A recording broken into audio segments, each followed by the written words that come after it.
नमस्कार, मैं सत्येंद्र प्रताप सिंह। आप देख रहे हैं डिजिटल खबरीलाल का खास कार्यक्रम पर्दे के पीछे। सुप्रीम कोर्ट में आरजी कर रेप एंड मर्डर कांड में छठी सुनवाई के दौरान जस्टिस DY चंद्रचूड़ ने कुछ सवाल पूछे।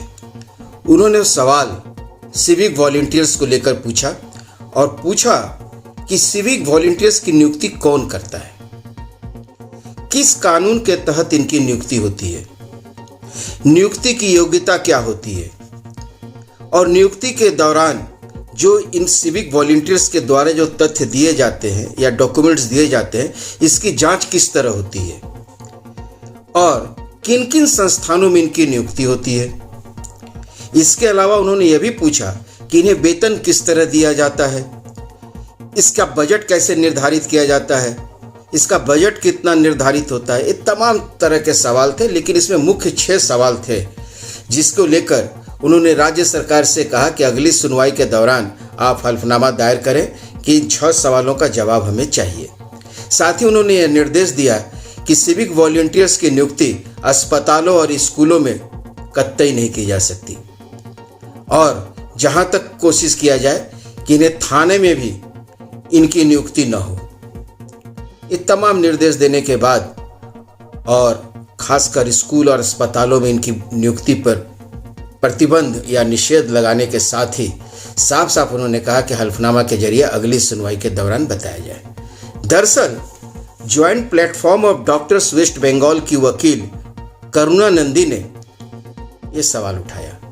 उन्होंने कहा कि राज्य सरकार जो रात्रि साथी का एक योजना लाई है, जो अस्पतालों में रात्रि साथी के तहत नियुक्तियां करने जा रही है, उसमें सिविक वॉलंटियर्स की नियुक्ति हो रही है। और जैसा कि सर आप जानते हैं कि कोलकाता के आरजी कर रेप एंड मर्डर कांड का मुख्य अभियुक्त, एकमात्र अभियुक्त जो भी कहा जाए, वह सिविक वॉलंटियर ही है। ऐसे में सिविक वॉलंटियर की नियुक्ति कहाँ तक जायज है?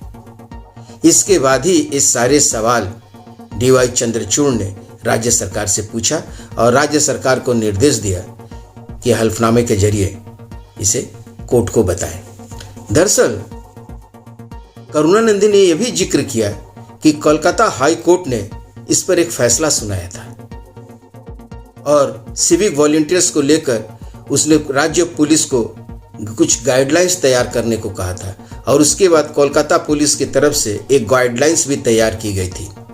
बावजूद इसके ये काम हो रहा है, इसलिए DY चंद्रचूड़ ज़्यादा सक्रिय हुए और इस पर ज़्यादा ही ध्यान देते हुए उन्होंने राज्य सरकार को ऐसा दिशा निर्देश दिया।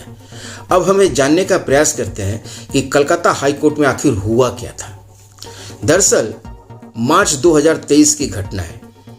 कलकत्ता हाई कोर्ट के जस्टिस राजशेखर मंथा ने राज्य पुलिस को सिविक वॉलंटियर्स के लिए गाइडलाइंस तैयार करने के लिए 29 मार्च 2023 का डेडलाइन तय किया था कि इस दरमियान आप इनके लिए गाइडलाइंस तैयार करें कि इनको करना क्या है।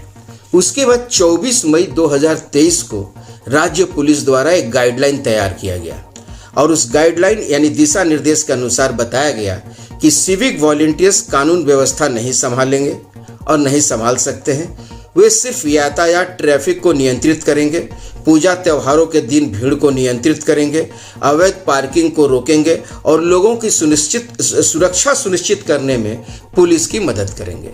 यानी इनका काम सिर्फ भीड़ भाड़ से और ट्रैफिक कंट्रोल से था। यानी इनकी ज़रूरत जो है थाना या किसी संस्थान में नहीं है। लेकिन अगर हम देखें तो कई थानों में ये डेटा ऑपरेटर की भी काम करते हैं, जबकि ऐसा दिशा निर्देश में नहीं है। अब अगर हम इनकी संख्या पे एक नज़र डालें तो मार्च 2023 तक जो इन्होंने गाइडलाइंस जारी किया था, उसके हिसाब ही अगर हम देखें तो पूरे राज्य में 1,07,015 सिविक वॉलंटियर्स थे। निश्चित ये संख्या बढ़ी होगी और कोलकाता में 6,932 थे, जबकि कोलकाता के आरजी कर रेप एंड मर्डर कांड के बाद कहा जा रहा था कि करीब 7,500 सिविक वॉलंटियर्स हैं। यानी निश्चित 500 के करीब सिविक वॉलंटियर्स यहाँ भी बढ़े हैं। चीफ जस्टिस ऑफ इंडिया ने इनके वेतन के बारे में सवाल किया था तो मार्च 2023 में इनके वेतन बताया गया था 9,000 रुपये। और जब दिशा निर्देश जारी किया गया था तो उस दिशा निर्देश के पहले जो कैबिनेट बैठक हुई थी, उस कैबिनेट बैठक में मुख्यमंत्री ममता बनर्जी ने कहा था कि अगर सिविक वॉलंटियर अगर बढ़िया काम करता है तो उसको पुलिस के रूप में पदोन्नति भी दी जा सकती है। हालांकि गाइडलाइंस में इसका कहीं कोई जिक्र या उल्लेख नहीं है। फिलहाल आज के लिए बस इतना ही। कल फिर मिलते हैं इसी समय पर्दे के पीछे।